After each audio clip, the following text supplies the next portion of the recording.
years ago. All right, Yeah. so we are live. Hey guys, welcome back to Critical African Thinkers. Like you know, this is a place where we examine everything under the microscope of logic. So today's topic was America built on freedom. So what was America built on? What are its foundations? What historically contributed to its wealth, greatness, and status? Now, a few days ago, Ibrahim X. Kendi tweeted out something. He said, on President Day, Right. it is important to recall that at least 12 US presidents enslaved black people, eight while in office. Two-thirds of the first 18 presidents collectively enslaved nearly 2,000 black people. We know what largely built this country, and it wasn't freedom. So this tweet, like every tweet on Twitter, kicked up a firestorm of debates and counter debates. And we're here to lend our voice to debate as well. So as you know, at Critical African Thinkers, we examine everything with logic to ascertain what is true and logically consistent. So today we're going to be exploring the foundations of America. We're going to also explore the claim that it was built on freedom, and we're also going to explore the claims that it was largely built on slavery. So, guys, I hope you're excited for this conversation. I'm I'm Not really. I'm chomping at the bit. I, Steve, Let me why? answer your first I've question. already been What was the country warned. built on? The country was founded on self-interest. Well, I think you're That's what the jumping the country was Boom! gun. founded on. Drop the mic. You're We're jumping the done. gun, Steve. You're supposed to leave that for. You're supposed to save it for last. Show's You over. can't. No, I'm dead serious. You nailed We it. might as well. We might as well just end the stream right now. But no, we. I think we need to speak upon every point. So first of all, let's start with defining when you say foundations, what do we understand by the meaning of foundations, right? That something is built on something. So maybe Stanley can go first, and Steve can tell me what you think the foundation is.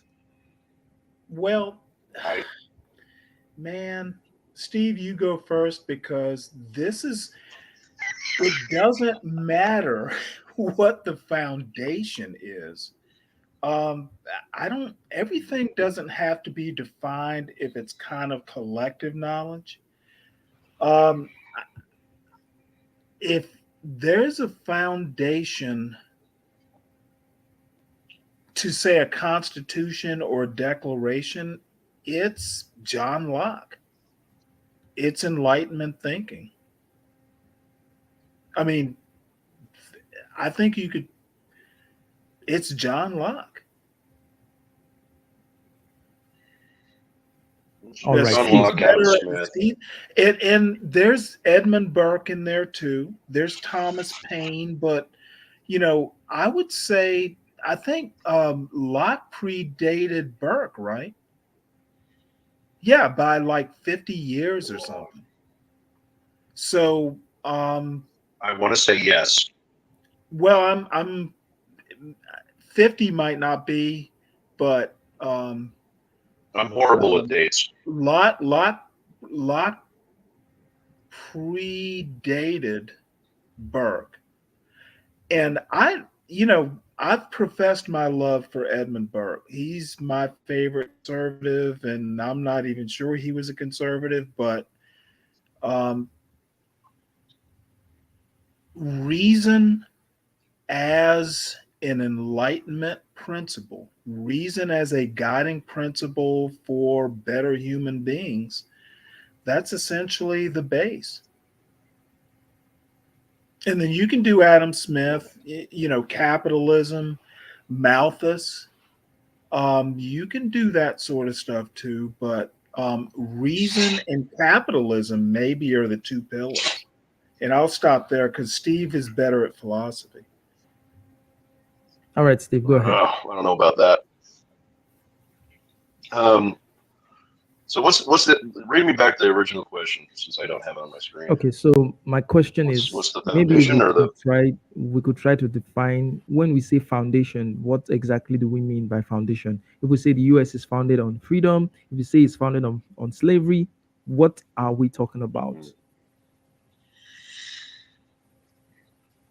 Oh,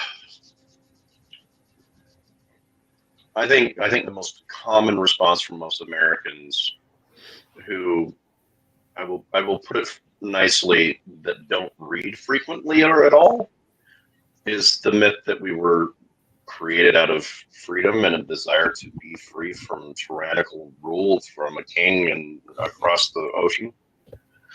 But I think that's a little dismissive of a lot of different factors, including personal choice, personal interests, economic interests, just the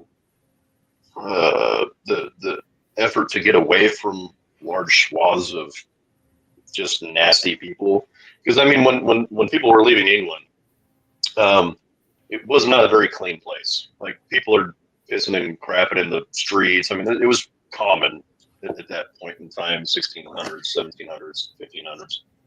It was not a clean environment. It stunk constantly. It was just not really what you would consider a real clean time. So I'm sure a lot of people would be like, hey, I would love to get into the wilderness. Let's go to America. Apparently there's a lot of money to be made in pelts. But I think a lot of those convergences come together where personal interests, economic interests, I seriously doubt a lot of it was ideological difference. People tend to not be very political about a lot of their motivations. They just have a self-interest in to do something. Like, if I want to go somewhere, I want to drive my car. That means I need to be able to have a car and need to be able to have it licensed. I don't care about the politics of it. I want to go, right? So I think one thing that you can admit to is that there is definitely a definitive history of not freedom for some people. And I don't think that should be ignored. But I also think that Can't hear you, Steve. Stanley, can you hear him? I can't hear him. Yeah, you're breaking up a little bit, Steve. How's that?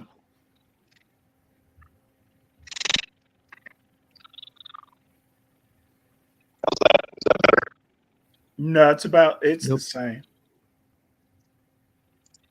But I want Steve to finish because we found our first point of disagreement. Oh, okay. So just when Steve comes back, let him continue. Give me a minute to. I don't think it's you, Charles. I'll be back. Okay. Where's that notebook?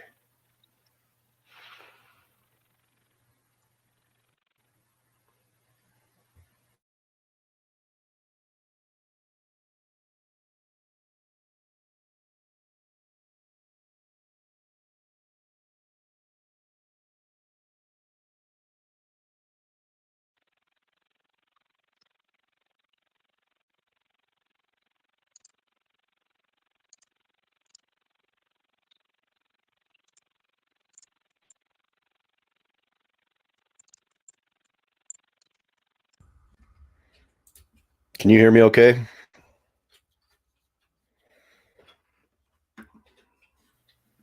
Much better. Okay. I think for some reason, sometimes my microphone gets defaulted to my head or to my Bluetooth, and then it sounds like Right. garbage. Right. So anyways, like I was saying, well, I think that you cannot avoid the topic of slavery when you're talking about the foundation of America. You also can't ignore other interests too. You know, a large majority of the humans on this continent didn't own slaves. However, there was also the murder of indigenous peoples. Like, there was a lot of things that came at the cost. Northwest Ordinance. Huh? Northwest Ordinance. Yeah. So there was a lot of other people sacrificing their freedom for the immigrants that were coming here. So I think it's a touchy subject, because I think, to be honest with yourself, you have to show the ugliest aspects of that entire process, and it was ugly.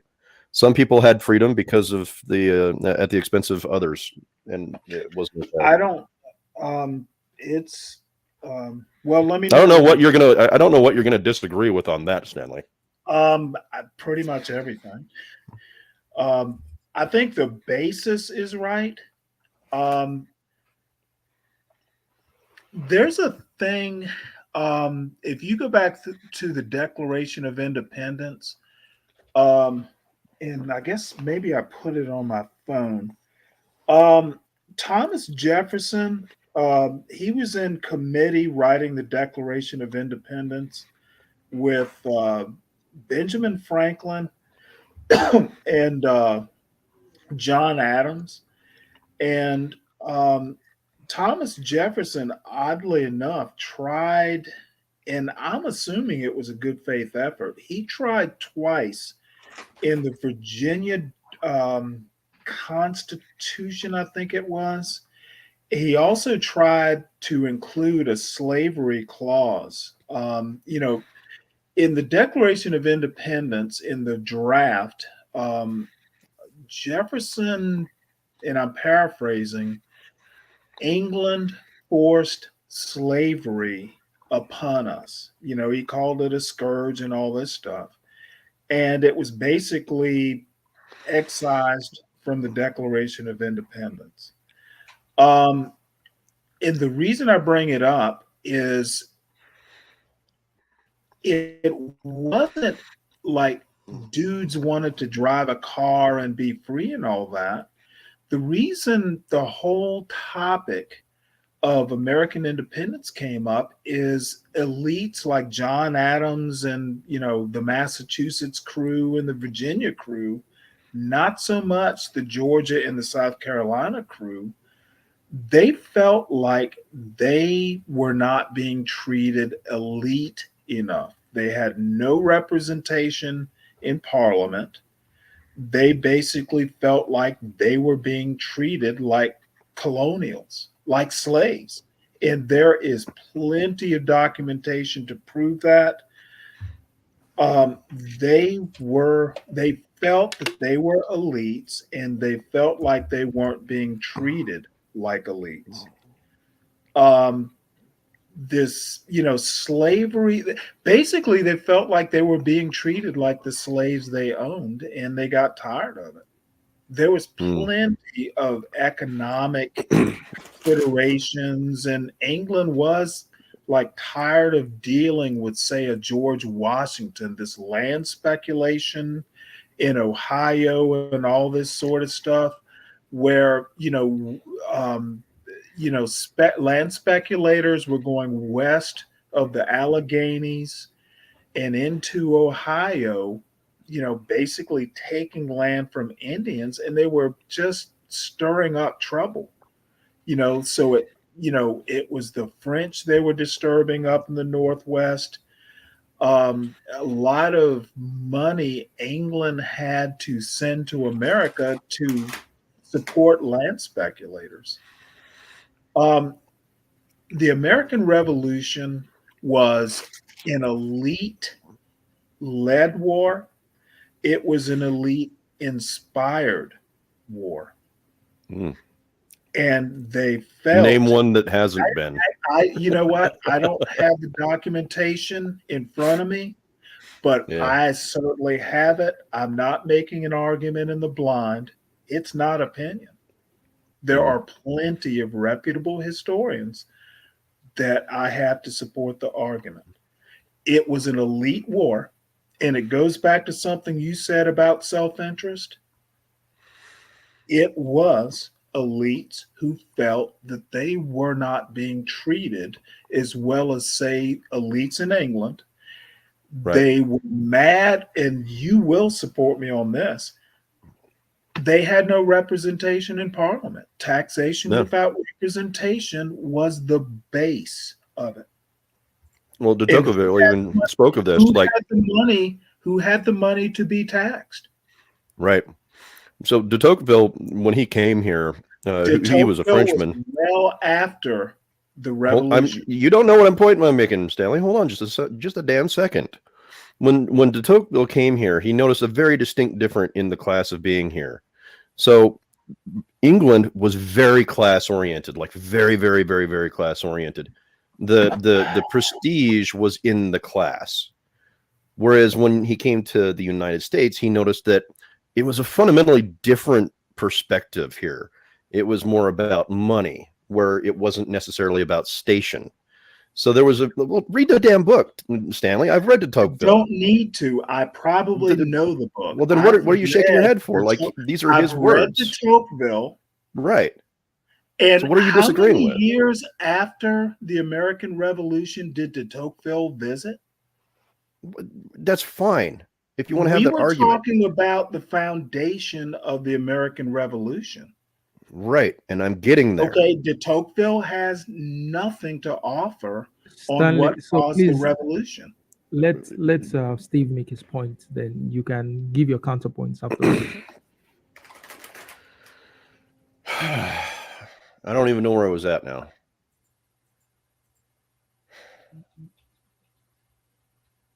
You were talking about him noticing that in America things was more based on money rather than. I was trying to get to a point. Fuck.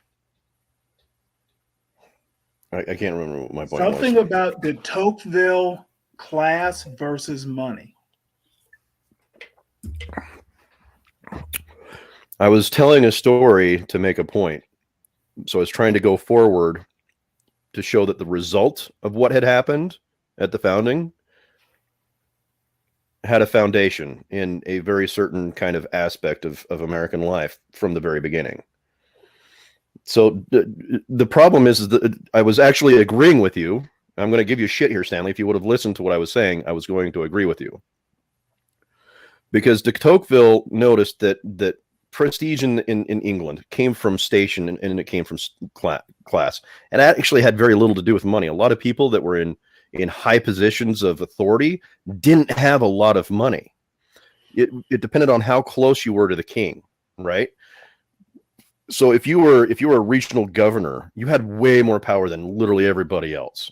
You had the king's ear, you had magistrates' ears, like you had a lot of sway. That was not the case so much here, where it was very financially driven. It was very money driven. People were working for money. So it depended upon how much money that you actually had. So when the founding fathers, such as John Adams and others and Jefferson, they didn't have any representation in England because they didn't have those positions. There were already families in positions that you would get a title in Britain with your name. That's how those titles were passed down. So a lot of these guys, they couldn't get a title. They could own land, sure, but that doesn't guarantee you a title. And to vote, you need to have a title. So a lot of the guys, they flew over. There's an old joke. Those who were coming to America weren't doing great in Britain. So they came here to do better, to get more access, to have more things, and to have more power and influence. They did that because they were the only ones coming in here who had massive amounts of money, massive amounts of investment, massive amounts of capital to be able to influence the societies in their locations. So I agree with you, Stanley. It was about power. It was about influence that they didn't have there. But when they came here, they did, because they had influence, because they had power, because they had money, because they had slaves, because they had economic superiority over everybody else. Let me ask you a question. Yeah. So people came to America, got a bunch of money, and became powerful? Is that your argument? They already had money and then came here. Okay, so class was part of it. And class is part of it, yeah. The book I'm going to recommend is American Slavery, American Freedom. It's Edmund Morgan. The history of Virginia will basically, there was class in America. Okay, First Families of Virginia. That's class. And places like Charleston and Savannah, they were imitative of class in Britain. That's why South Carolina and Georgia weren't that enthusiastic about the American Revolution in the first place. It was people up in Massachusetts, for instance, who weren't, quite as landed, class driven, etc., who were kind of mad. But I'd say from, say, North Carolina, especially Virginia, up to Massachusetts, New York, um, there was class in America. And class Of course and there was. I didn't wealth, say there wasn't class in America. class and wealth were synonymous. I was saying You power and didn't prestige have travel wealth differently. if So you let me didn't have class, let me see and if I vice versa. understand let me see if I understand what Odd, Steve was odd saying. thing to get stuck on. So Steve, Um, this, Foundational. Steve, so I guess what you are saying is that in Britain, right, there was class, but the class was based on hereditary, right? Hereditary prestige. Like you could be a very lowly person with not a lot of money, but have a lot of power In just due to your England, station. And yeah, it's still that way to So this day. Speak to anybody from England and they'll tell you. okay, uh, so I the won't even go then there. so let's say in England, class was based on hereditary. He was based on prestige or status, while in Much of it, America, yes. class was based on wealth, right? So the people in the higher classes were the wealthy people, right? So Right. is that what you're saying was the distinction between the class in America and the class in Britain? Absolutely. Mm, Okay. Okay, Steve is right. Class was basically hereditary. However, wealth was part of the package. Now, you could be poor in the Duke of something or another and still, have kind of like, people defer to you. In America, it was slightly different. And the difference was you could be a Benjamin Franklin and grow up with nothing and kind of move up the ladder. That was the Yeah. unique part of America. Which However, was basically there what were Steve was saying. first families of Virginia, there were first families of Maryland, there was William Penn in Pennsylvania, there was Charleston, South Carolina. It wasn't South Carolina then. Well, actually, it was. You could have a lot of second sons, like I can't be the Duke because I have an older brother. Those were the people who were like first families of Virginia and went to Charleston because they would never be like a big shot in England. Okay. My point is those second sons who had heritage, they were the people that pretty much got mad because they were being treated less than the elites they thought they were. Yeah. Yeah. There was actually a couple of people that were sent over here for particular stations, and even they were like, this sucks. you know, you're not paying me enough. You're taxing the hell out of me as a magistrate. Like, no, I'm going to defect. Like, there was a lot of people like that. I can't remember what the name of them were, what their position was, but they were regional governors or something like that. I don't remember exactly what they were. Like royal governors. Well, and keep in mind, the most valuable thing here is there were no Americans pre-19 or pre-1776. They were British. So that's an important distinction to make as well. Well, yeah, but they weren't being treated like they were British. Right. That led to the division, the Revolutionary War. Okay. So I think I've read somewhere that part of the See, motivation. I told for you, why- I told you we'd agreed together, Stanley. You just needed to let me finish. Well, you know me. I'm horrible at these sort of things Sorry, Charles. because I had to stuff more points in. It's a personal flaw. What can I say? Yeah. So I read somewhere that part of the motivations for the American Revolution was actually because of taxation, right?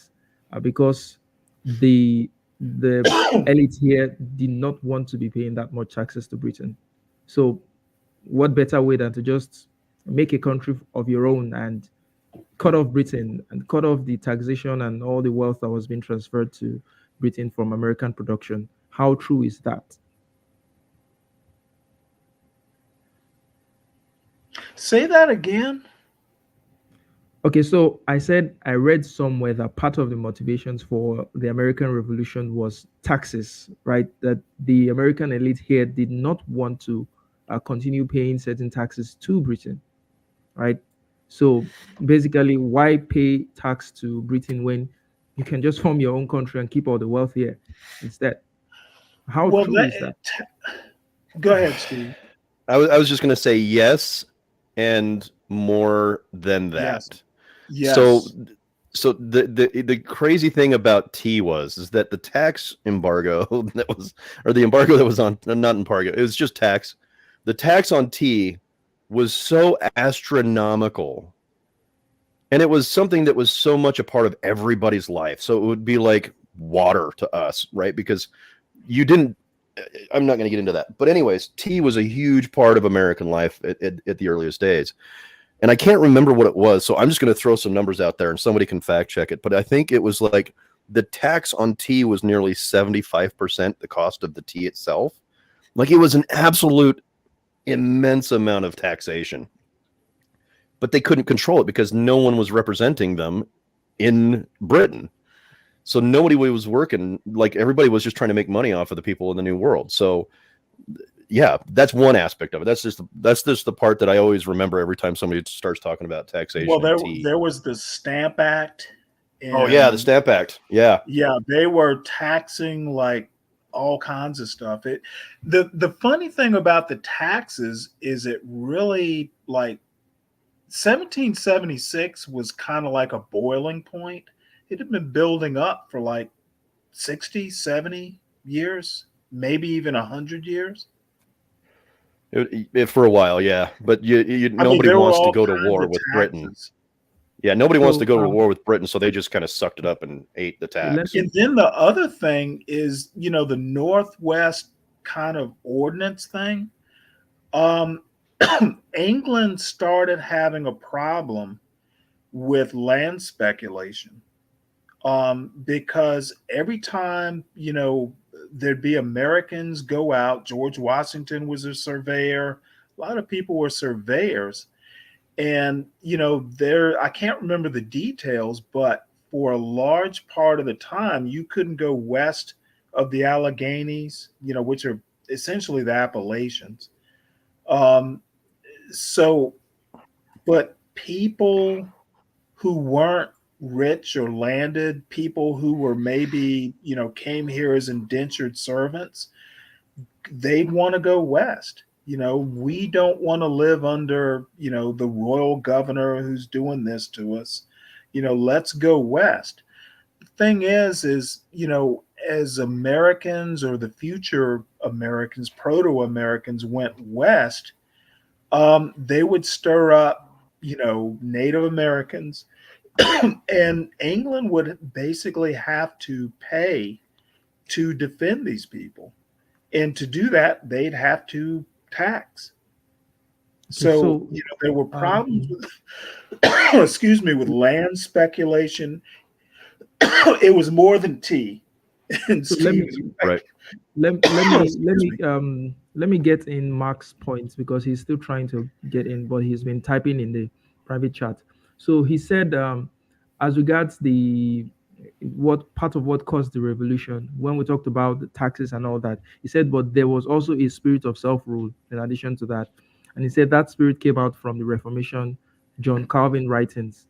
Then he also said all those acts from 1765 to 1776 by Parliament and the King led to the revolution. He also said that 10 years of tax abuse caused by Britain's war in Europe and needing revenue from the colonies to pay the debts. So that's true from an ex-point of view. So those are Mark's comments. So let's go ahead. I think Mark needs to concentrate on getting that mic working, man. Stop listening to us and start getting that mic working. Well, it was a bunch of stuff. Yeah, there was also the religious aspect, Stanley, which is, when England moved away from the Catholic Church and was like, hey, everybody's going to be Church of England now.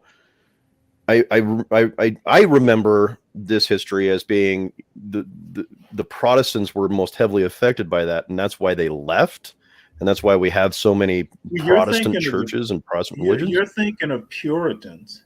They were Puritans.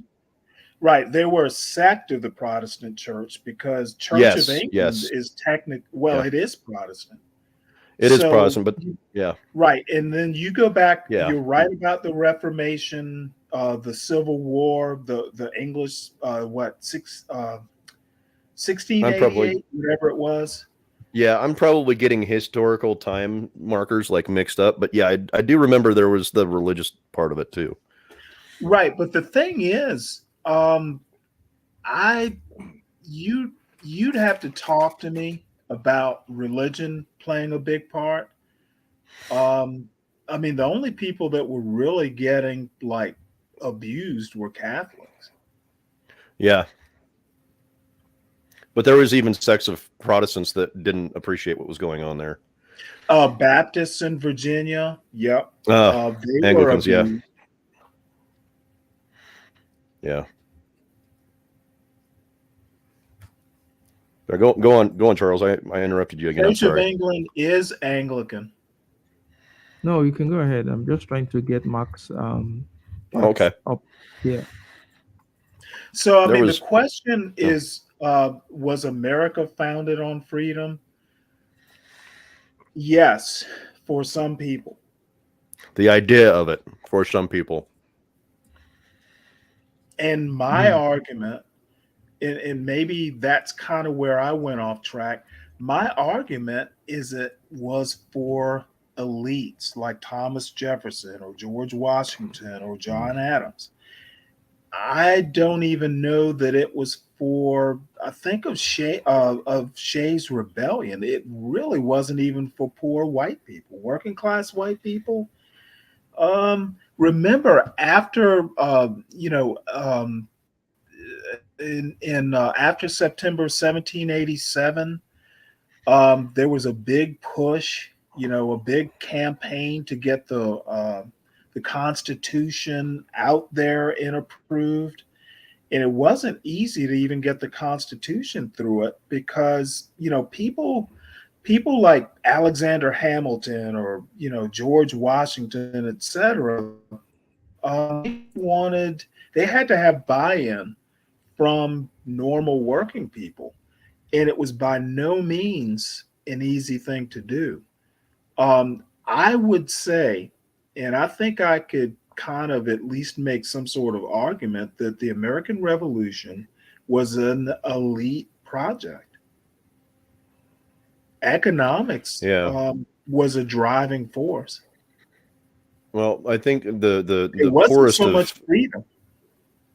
Right. I think something has to be said for the fact that, the elites were not the only people here, and they were a very small percentage of the population. We did have a very large percentage of the population that were manual workers that came to the United States from Britain to work.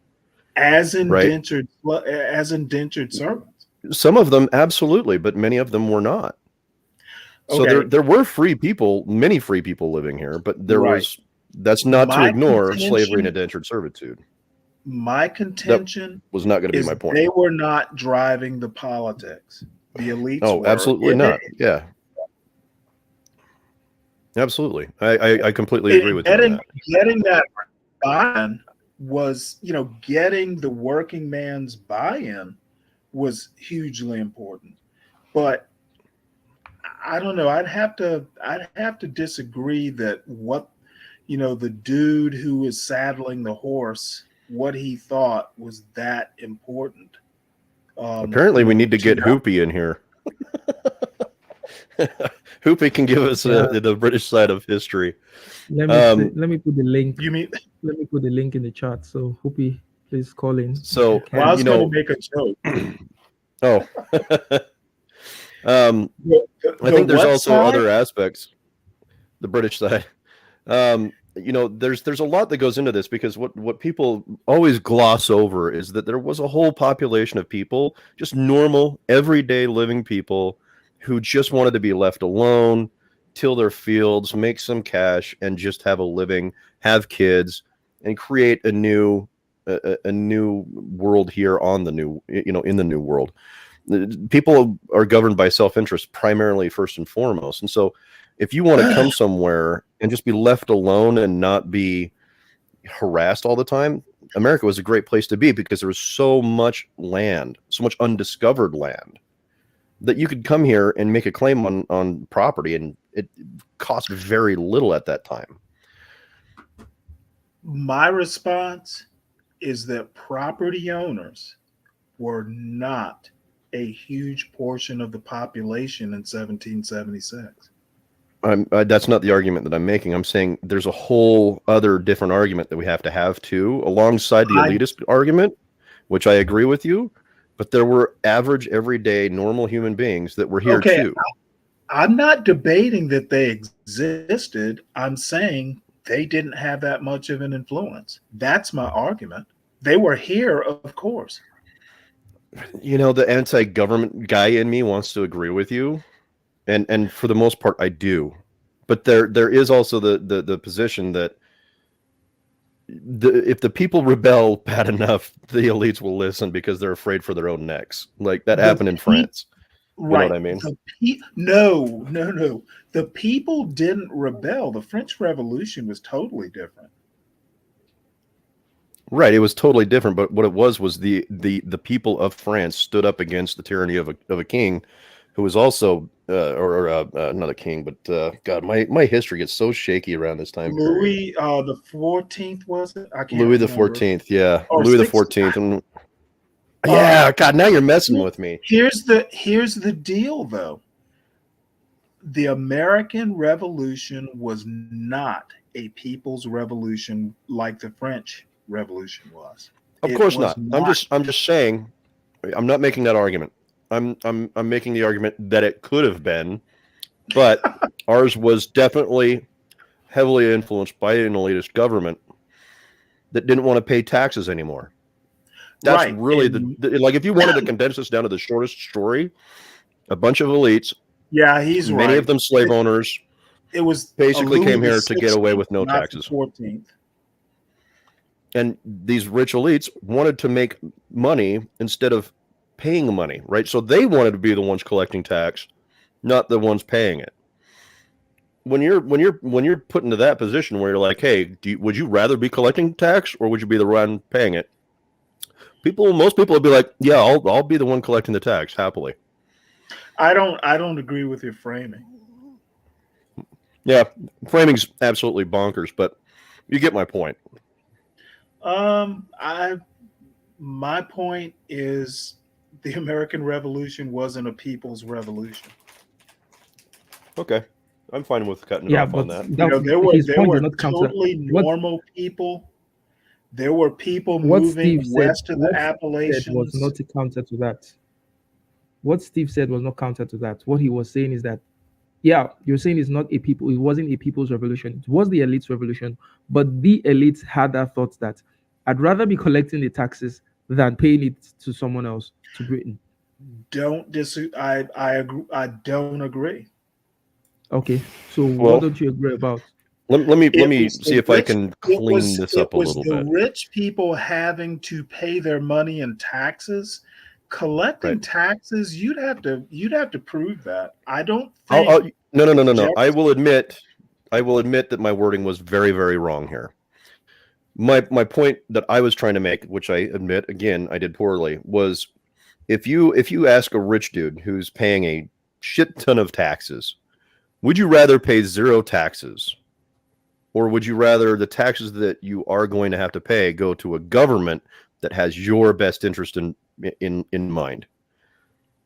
Well, he's going to be like, yeah, I think I'll do that instead, right? Because he would rather see his tax money be going to something here where where it actually does something for him here, rather than send all of that tax money to Britain, where he's not seeing any result, any outcome from the money that he's paying in.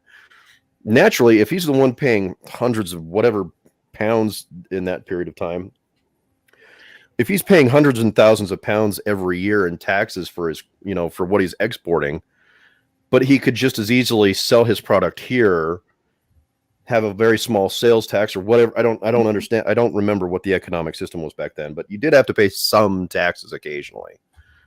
I would rather those taxes go to my community than go to somewhere else. Well, let me ask you this, and then History is not my fine point, Stanley, and you know this. Well, no, History is not my thing. Let me ask a question because I'm interested in your response. Yeah. I think if there had been representation in Parliament, there would have been no problem with the taxes. I don't disagree. I think the whole argument here, and I don't even see it as an argument since we both agree, is if Britain wasn't so stupid about overtaxing the peasants on the American continent, we probably would still be British. And slavery would have ended 20 years earlier. I don't agree with that. Well, I'm just saying. You know what? I'm just saying. Well, it could have gone very differently had they not taxed the hell out of us. Wow, I'm not sure I disagree with that. I'd have to think about it. I wouldn't think too hard, man, because that's not the way it went. It's kind of a waste of time to think about it. I'm just saying, if they wouldn't have taxed us so hard, we might still be British.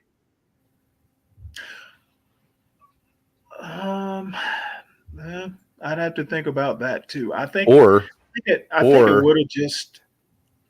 Hold on, I got a better one for you. We would have been British up until 1833.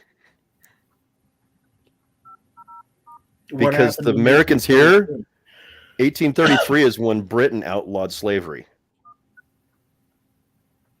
We was seceded from at that point. In the Caribbean, they outlawed slavery in England in 1772. Right. But the people here in the U.S. would have seen what was coming. Eventually, it's going to reach the United States, or it's going to reach our coast. It is eventually going to be the end of slavery, and they would have revolted at that point because our economy relied too heavily on slave labor. They would have been out of business. They would have been broke. That's interesting because there are people like Gerald Horne and other historians, and I guess we really shouldn't branch off into that, but there's some people who think that the whole war was fought over, the possibility that slavery would have ended. And I point to Lord Dunsmore in Virginia, but it's really a side point.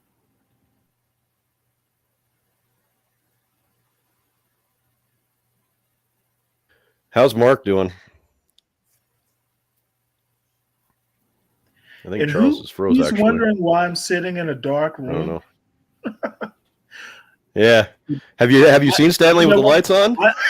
I'm too poor to buy a ring light. I guess, you know what? I'm going to have to get a ring light and a camera. Yeah, you might as well, dude. You're doing enough of these. Look, you can get one of these. I could do my phone, but... Well, no. Like this mic attached to my laptop through a USB cable, and the camera that I use is 1080i goes through a USB cable, and I have this little... here, let me show you. I have that little thing right there that splits everything off. Everything connects to that. Bob's your uncle. I'm online. It's not much, and the lighting in here is just my natural lighting. I think you're right. Lights. It's time to upgrade. Yeah, stop being cheap, Stanley. Altogether, the laptop. I'm not famous like y'all. I don't have my own show. Not famous. The camera was like $50 or $60. The mic was $40. The laptop was $300 or something. That's it. That was my total cost. And you've already got a laptop. All you need is a camera and a mic, and you're good to go. Will it doesn't take much. That I look as beautiful as you? Oh, absolutely, absolutely. I mean, just look at Charles. Look how good he looks with his camera. No, now we're not in that strata. Charles is up here. My camera is literally not better than what Steve has. I think Steve has the best camera here. So I don't know what he's talking about. It's that white privilege, dude. Now that's So interesting. A bit of a can I red bring- herring.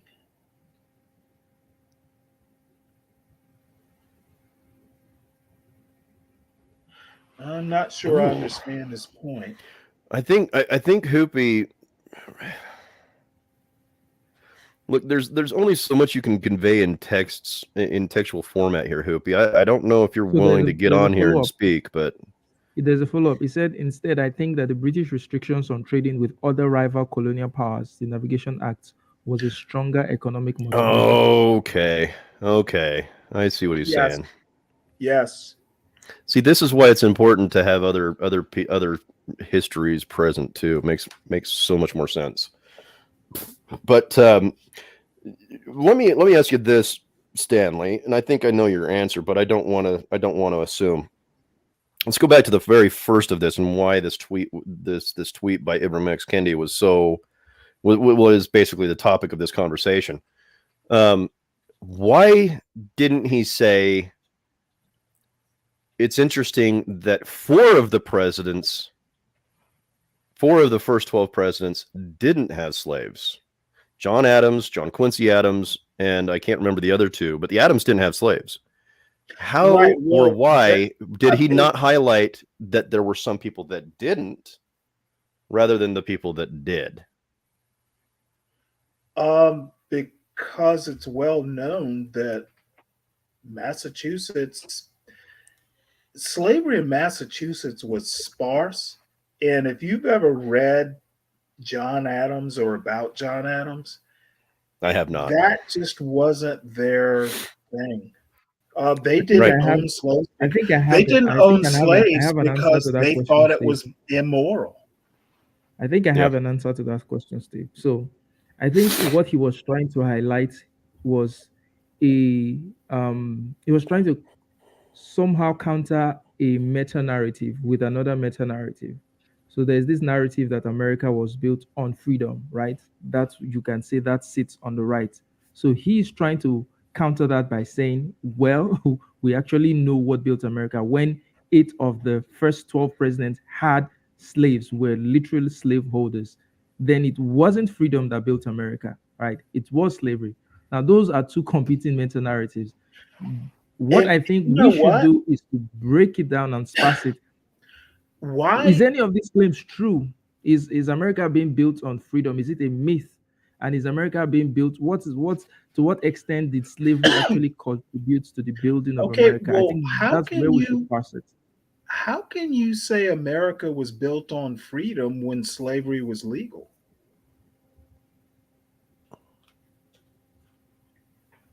Well, mean, everybody else was How free. do you build a meta narrative that's self-evidently, to make a quote, there was slavery in a country that was founded on freedom? That's a stretch. So Well, now I think I understand Sorry, it. Steve, go ahead. It's ugly. It's an ugly Well, truth no, that I people want to don't hear want what to say. you had to say, Steve. You understand what, Kendi? That was I a joke. understand the point. Yeah. I don't think anybody understands Candy. But I do. here's the thing: is if because when we talk about these things, we have a habit of doing what's called presentism, and that's assuming that they had the same basis for morality and the same kind of culture that we do today, and so we criticize them according to that. But if you go back, let's take the time machine, and you're back there living in that time period. The argument was that black people weren't human, right? So according to them and their perspective, Well, wait, it was who free said for that? white people. Who said that in America? No, I'm just setting an example here. Okay. Okay. Does that make sense? So I don't think they thought black people were not human. I thought I believe they thought black people were humans who were in sort of a late stage of their development, right? Humans who had not, they literally called them savages. We need to civilize these savages, right? So they knew they were humans, but they Well, thought they were not much like Native developed. Americans. You know, Sorry, they I cut out. I didn't hear anything you guys said in the last like 15 seconds. Okay. Charles, Charles, you make your point, but Okay, go so ahead. I was saying I don't think that the slaveholders thought that Africans were not humans. I thought they knew and they admitted that they were humans. They just believed that they were humans in their late stages of development, that were not as civilized or as developed as the Europeans, right? Absolutely. So part of the reasons why they even wanted to introduce Christianity into the African regions was to quote unquote civilize the savages, right? So they knew they Well, were humans. Again, my mouth gets me into trouble saying things that I didn't mean to say because I was thinking about something else. But yeah, so they saw them as subhuman, but not endowed with the same rights and privileges of mind that whites were. Like that was written into the text. So to them, black folk craved, they needed slavery. They needed to be dominated, which is No, a horrible narrative to think of. That was written, dude. I don't think Blumenbach they wrote that. Let me make it simpler. Subhumans, no. They simply thought that black people were infants. Yeah, they believed that they would guidance. never have the power of mind that whites would. Right. And so it was, and some people even believed that it was our responsibility to enslave them to give them a better life. Like the narrative about this stuff was just absolutely disgusting by our standards. You know, I want to make a quick parallel to Native Americans. Yeah, same thing with Native. Although Native Americans were slightly more respected than African Americans were, but my point was, if once you understand this concept that I'm talking about here, then absolutely to them, to the people of the time, the whites of the time, absolutely believed that it was about freedom. Absolutely, their freedom. Yeah. That's the difference. Their freedom. And according to that, they're correct. Then America was founded on freedom. But the rest of us who understand history by today, and we know the morality that should be applied and should have been applied at that time, we know that is not that is not the way that it should have happened. And somehow we managed to absolutely clusterfuck our way to a society that is actually more in line with the values of the Constitution than when they were actually written, because we don't hold the same opinions about people of different backgrounds and ethnicities that they did then. I have to make a counterpoint. Sure, absolutely. There were people back then who knew it was wrong. So, you know, this argument, and you didn't use the word, but we today, it's just that more people are kind of in line with that thinking. But Thomas Jefferson knew slavery was immoral. Go back and read Notes on Native Virginia. People back then knew that it was a problem. They knew it was wrong. Even Jefferson, in his writings, he even mentioned that he believed that it was one of the most immoral things out there. Yet he still had a very racist belief in the mental inferiority of the Negroes. And so it's like, oh man, I'm so glad that I didn't live back then, because the problem is I probably would have been a slave owner. Well, two things. Most of us would have been. Because that was the cultural norm. And I think the argument that we in 2023 are kind of applying 2023 morals to, 1619 or whatever, I think that's a straw man. There were enough people back then who knew it was wrong. It was, hey, you know what? We're making money. It was an economic proposition. The fundament of racism is economics. Mm-hmm. The whole reason there were black slaves is because the white people and the Native Americans kept running away. So I have to say this just for clarification. I agree with you 100%, Stanley. But if we're just going to talk about things that we all agree on, this is going to become an echo chamber really quickly. I'm trying to give an alternative position to what I know is the right one, which is also in alignment with yours. So don't get me wrong when I'm saying yes and yes. Well, then you're saying you agree with Kendi. No, I fundamentally disagree with Kendi. Just because it's Ibram Kendi. Okay, so let me Don't be chip in my petty. thoughts. Let me chip in my thoughts. Yeah. Before I respond to Kendi's point, let me respond to, because I had like 2 days of arguments with people on Twitter over this. And my first Oh, that was a point, bad idea. That was a bad yeah, idea. You should do my, that. my first question was that, is he wrong on the facts? It was Barrington, a black guy, that first of all started tearing into Kendi. So I asked him, is Kendi actually wrong on this fact, right? If you have a country which claimed to have been founded of freedom and then enslaved millions of its people and then disenfranchised like half of its population because women could not vote, how could you say that country was founded on freedom? Now, I got this response from, there were people who were not even thinking about where I was coming from. It were just on attack mode, right? Because they believe this myth and they can't parse their feelings from what the facts are. I didn't care about where Kenny was driving at. I knew where he was driving at. I fundamentally did not agree with what he was driving at. But on the facts of the issue, he wasn't wrong, right? Nope. He You was can't correct. say Well, a country was built on freedom and these things were there, right? Now, Yeah.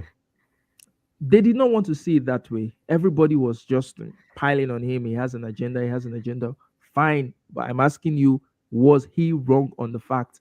And they will never admit to that. They will keep telling you that Kenny has an agenda, as if that's kind of delegitimates his argument or what the facts that he just posted there. Well, here's the deal. What Kendi, I'd have done it differently. Why worry about presidents? Let's go literally to the Constitution, where there's a 3/5 clause and a fugitive slave clause. How can there not? How can the fundamental document that doesn't use the word slavery, and slavery was not used? If you go back and look at the Constitution, the notes on the Constitutional Convention, slavery, the word slavery was not used because they knew in 1787 that you can't write a freedom document and use the word slavery. Exactly. Right. So I you don't basically have to told- worry about the presidents. You worry about what's literally in the Constitution.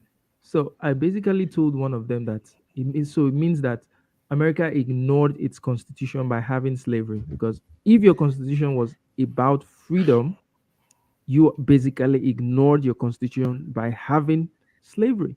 They compromised. Yeah. It was literally they a had to. compromise. Yeah. To be honest and truthful, Kendi is not wrong about what he's explaining. So he's Factually, factually, he's absolutely 100% correct.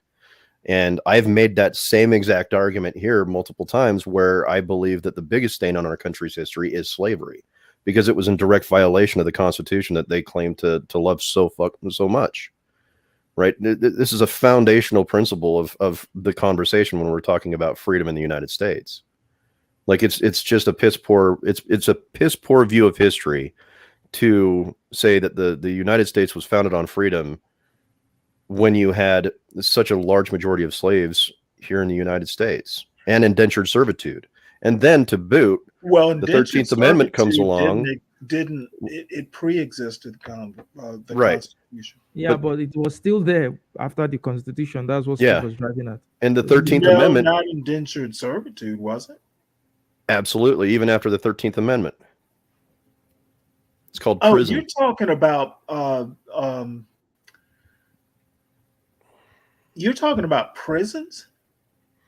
I'm talking about a system that is in place. And let me see if I can get my I know what language you're here. saying about the 13th Amendment. It allows slavery if you're convicted of a crime. Right. Yeah. Or however you want to put it, indentured servitude or slavery, one, they are pretty dang close in my mind, and it's not even worth, chewing Well, the one cud is about. But perpetual, the other isn't. right. So indentured servitude, you could leave after your debt was paid off. Right.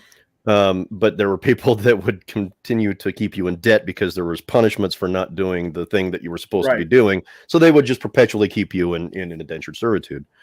So slavery and indentured servitude are two sides of the same coin to me. I don't fundamentally see too much of a big difference when the outcome is you're still a slave to a person.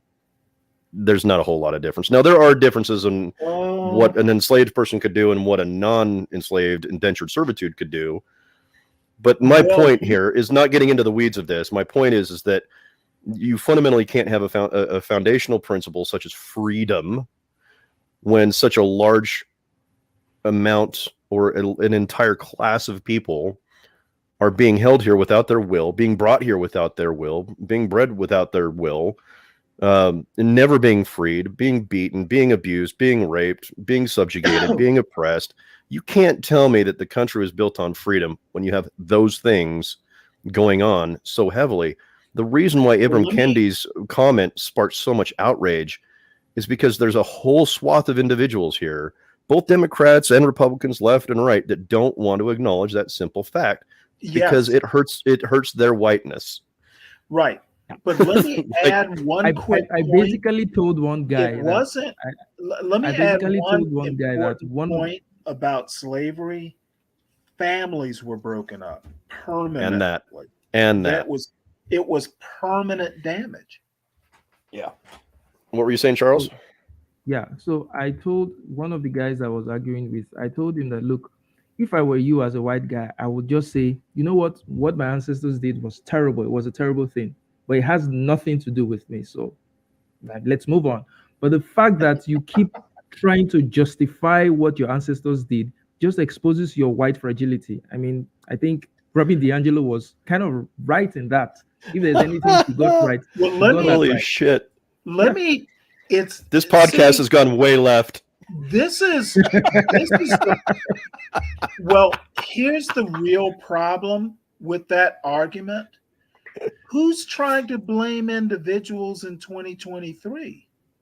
That's okay. The country, the United States, which sanctioned slavery, existed in 1776, and it exists in 2023.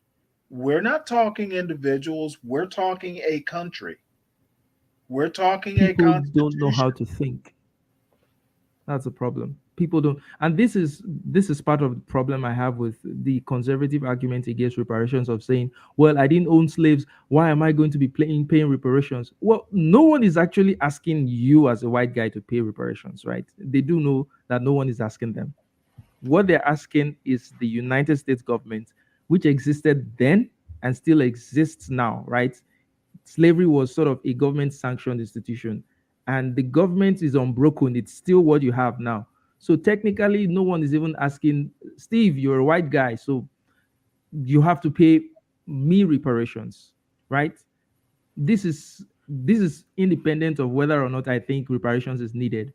But I think that argument is trash. When some white people say, well, I didn't own slaves, so how am I going to be paying reparations? Well, no one is actually asking you to pay reparations. People are asking the government, which was in existence then and still exists now. So that argument is trash. You can look for some other arguments to rebut reparations, but not that argument. Well, I think that I think Kendi's such a meta argument that I want to make is, if people are finding Kendi wrong, it's the American education system. And the way history is taught in America, that's intentional.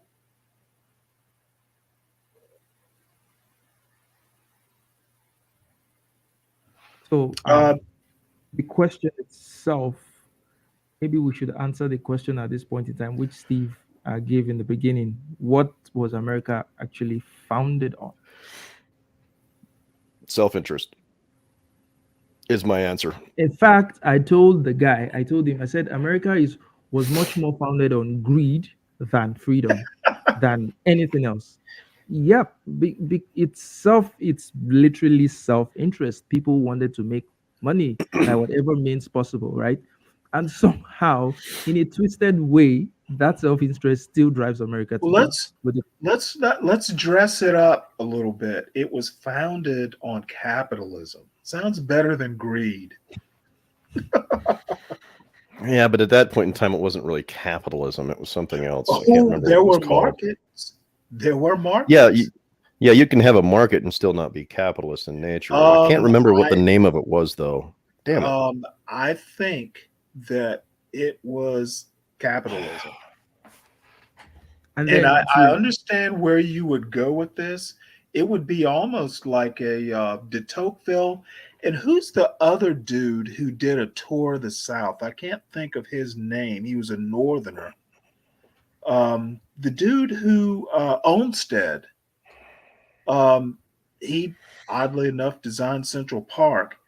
I say it's capitalism. Yep.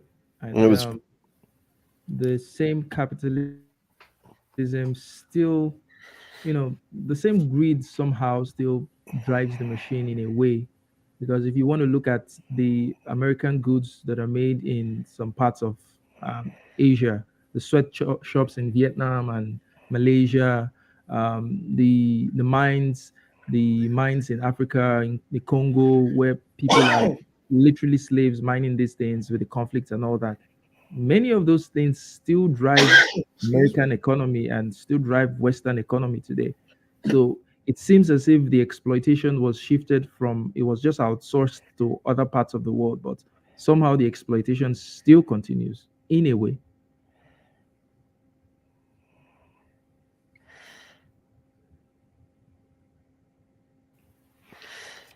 Well, I think that I could settle for a proto market, but I think that when you have land speculation, almost, not too long after the Constitution was founded or approved, we got um, a federal bank, a national bank involved. yeah. Hamilton, that's capitalism.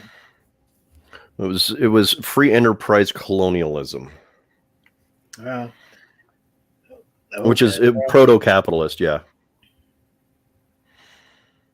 And so to be much more fair, it's not totally accurate to just say one thing created something, right? So I also think that as part of what created America was industry, was also innovation, was also um, people just taking on the Wild West, courage, and some other things, right? So all these things come came together to create something.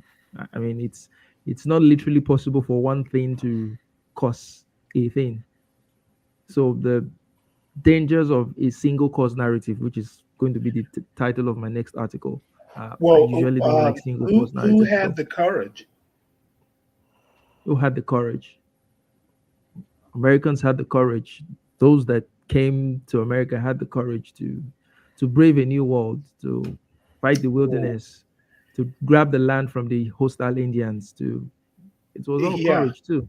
killing Indians is a bunch of courage because they might kill you too. Well, if you fail, you're screwed. There wasn't any kind of there wasn't any kind of a social net or anything like that to help you if you screwed up. Well, greedy men often have courage. Sure. I'm going to go back to this argument really quick because I just thought of it. I'm listening. I'll be right back. Yeah. It couldn't be capitalism because capitalism relies on a market of laborers who can voluntarily not work for you. Mm. So that would be my disagreement.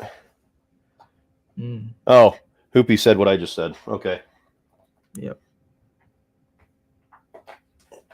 As usual, someone else says it better than I did.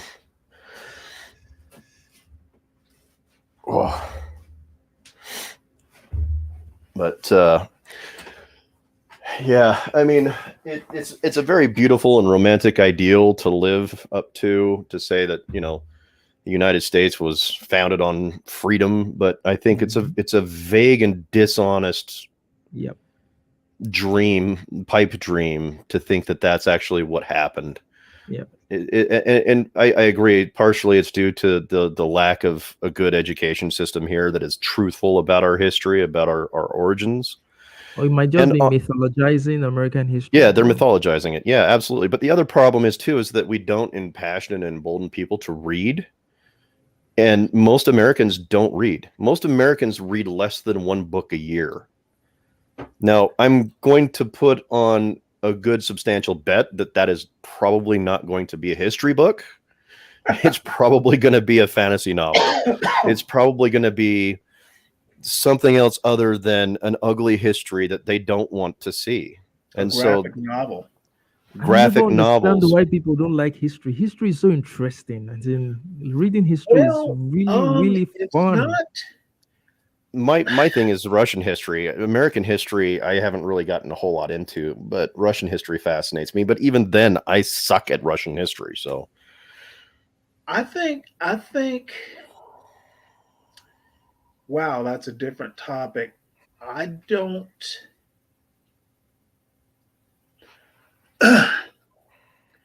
mythology is what we as Americans love. And I'm going to be generous and just say Americans, we like mythology.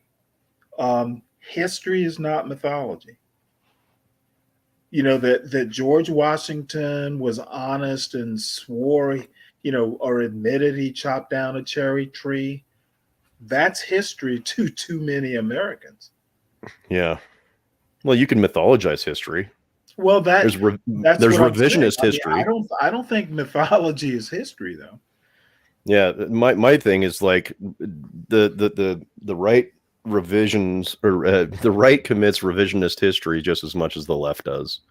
And what happens is you have to read all of it to get even a remotely wider angled view, because they're all agenda driven. They're all narrative driven. It's really hard to find history books or individuals who don't have their own agenda. I mean, it's literally impossible not to write with an agenda. You know what I mean? Well, naturally, I'm going to disagree. I don't think if you go back and you read Ibram Kendi's history book, because technically he's a historian, Stamped from the Beginning is hard history. Yeah. A third of the book is footnotes. You can go back and read his source materials. Yeah, he should stick to history. That's not. Well, I don't know that I disagree, but my point is that's not revisionist history. It's history that was never written. Okay, you can't go and if you go and you footnote or provide primary sources and you report what was literally there, that's not revisionist. No, but it still misses a lot.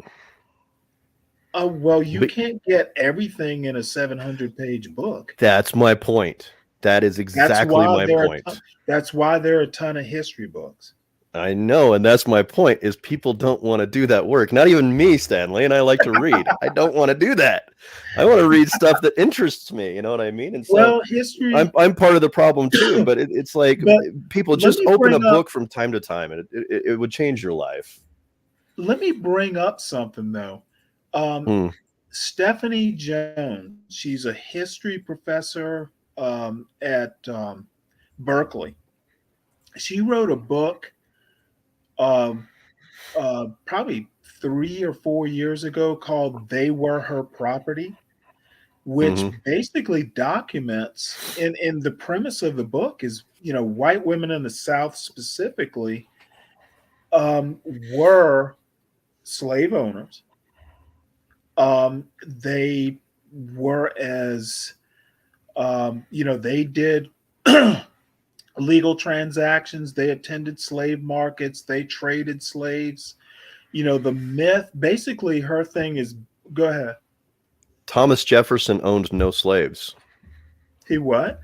His wife owned the slaves that he No, that's inherited. not true. No, it is true. Sally No, Hemings. she owned the slaves from her father. That's what I'm saying. Thomas Yeah. Jefferson bought and sold slaves. Sure, yeah, but when he was when he got married to, I can't remember his first wife's name. He had slaves. He didn't have any slaves at that point. Yes, he did. If memory serves. They literally, he and his wife. Oh, that's right. No, you're right. He just didn't have as many. They He were had very building few. Monticello. He wasn't as rich Yeah. as her father was. Yep. His wife was Martha Wales. I can't remember. Yeah, her that's right. father's Yeah. name. No, he owned slaves. Just, you're right, not as many. And they were building Monticello on their honeymoon. Sorry, what, Stanley? Martha Jefferson, yeah. and Thomas Jefferson spent their first night married up on Monticello. They had like a stone building made because the slaves were still in process of building the estate, the house. Yeah. No, you're right. You're right. Slaves. I just remembered that he inherited slaves. He inherited slaves, but he didn't have nearly as many as what he had later on once he married Martha, because Martha brought a lot of them in with her, including Sally Hemings, her half sister. So I just remembered. Yeah, see, this is why history sucks so bad for me, especially American history. But yeah, he did have slaves. He just didn't have as many. And not only that, he had slaves on like 2 or 3 different plantations. Yeah. Monticello wasn't his only property. I think he had at a maximum, he had at one point in time 500, which is unreal. It's an unreal number of human beings to be owning. Maybe at one time, over the course of his lifetime, he owned 2,000. Yeah. I'm saying at any given time, he had 500 at the most. Maybe I'm wrong. I could be wrong. No, I'm wrong. Okay. Well, either way, I know from reading that. Oh God, what was the name of that book? Now I can't remember the books. Stand the author. From the Beginning, Kendi? No, it was someone else. It was what's her name that wrote a book about the Hemings of Monticello. What was her name? Oh yeah. Oh my gosh, she is man in another life. Annette Gordon Reed. Is she awesome or what? Oh, she's amazing. So in her book, that's what she was talking about. So yeah. Annette, if you're listening. Yeah. People should read anything by Annette Gordon Reed. She's a remarkable writer and historian, and just lawyer. She's written profoundly on Jefferson and Sally Hemings. Yeah. So like the amount of work that she puts into her books is just unreal. It was one of my favorite books. But I'm not going to go any further than that. I could talk all day about that book. But he's my favorite founder. So, he was a very intelligent guy. He was a coward, but he was very, very, very smart. Oh, you heard about that? Yeah, the British came and he hit over Virginia. he hit over the hill. No one ever talks about his time as governor of Virginia. Yeah. He's a funny guy. Funny guy. Ran down the hill. He was a lover, not a fighter, dude. You know what? Isn't it better to be a lover than a fighter? Not if you're going to be president. Make love, not war. There you go. Oh boy, Steve and Stanley's leftism has you guys are infecting me, right? No, You're not. no. The, I'm making my own thoughts and my, I'm just here, here's an interesting broadening thing, my though, Charles. horizon. Yep. Here's an interesting thing. Mm. They say the more educated you get, the more left you go. And I I think disagree with that. I And the think reason why is why? I think the more that you learn, the more you understand, that life is not so easy. It's not so simple as yes or no binaries.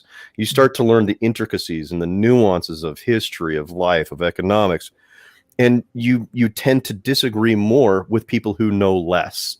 So it makes you look like you're a lefty, but your fundamentals might not have changed. You're probably still a conservative, a Exactly. spiritual conservative Yep. who is socially liberal minded because you know more than the idiots that don't fucking read. True. Right. True. So it Well, makes you appear left. But the Okay. way you understand history, a lot of it depends on Yeah. your own personal history. Yeah. You probably won't get, a Kendi or a Stanley for that matter. When it comes to history in the way, you'll never get me to agree that America isn't a racist country. There's too much evidence to back me up on that. But it's also a matter of perspective. I can understand why someone would go, no, we have done so much. There's Abraham Lincoln, there's plenty of evidence. I wouldn't say equal, but that's my perspective. You can make an argument like what's his name? Who's the famous Princeton historian who like just killed the 1619 project? Sean Willens. Now, there's another like equally prominent Black historian who was kind of, opposite Sean Willens on basically their debate is slavery as a cause for the American Revolution. Well, the dude that pretty much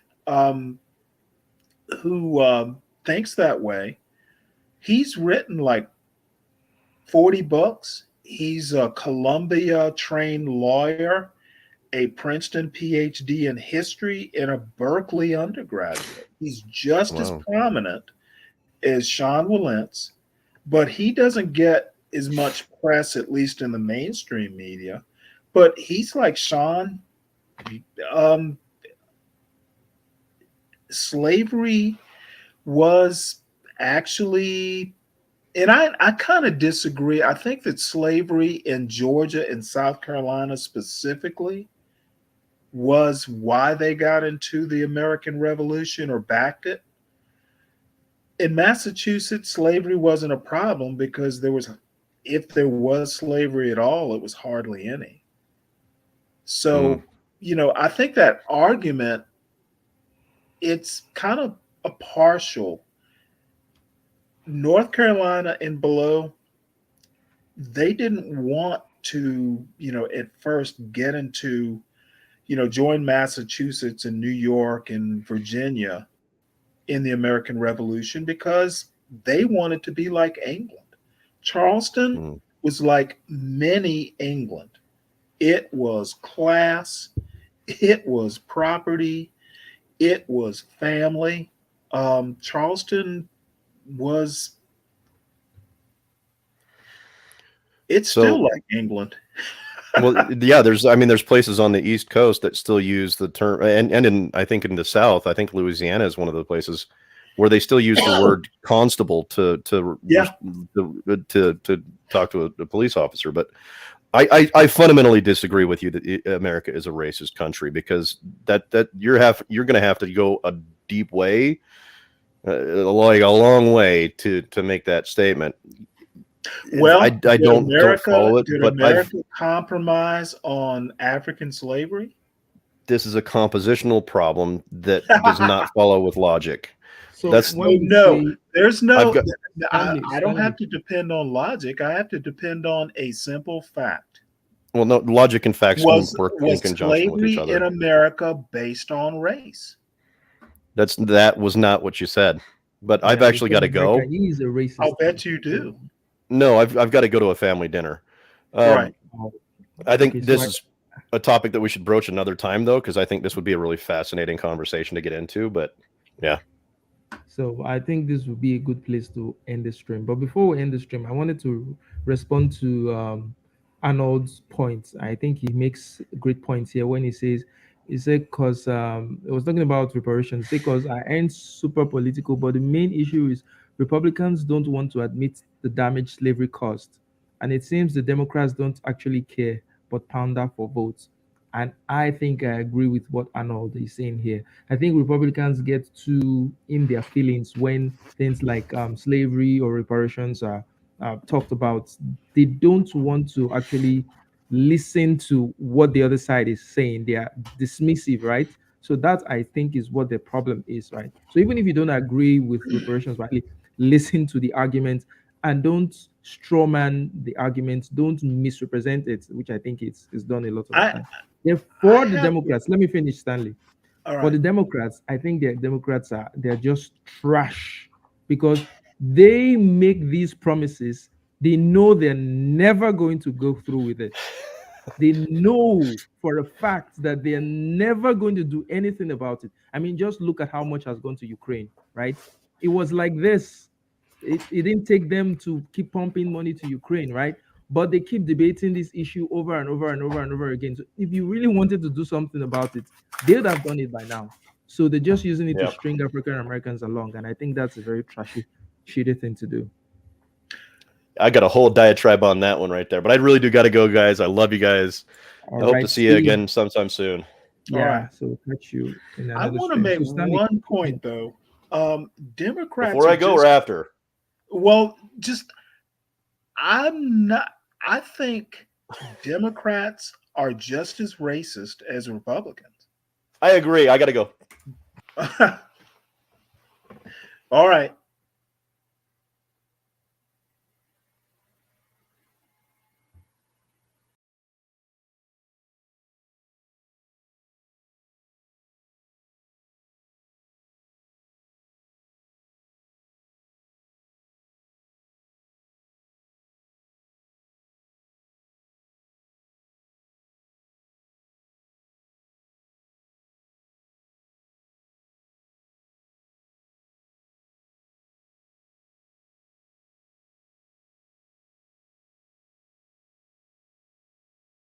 oh, everyone is out.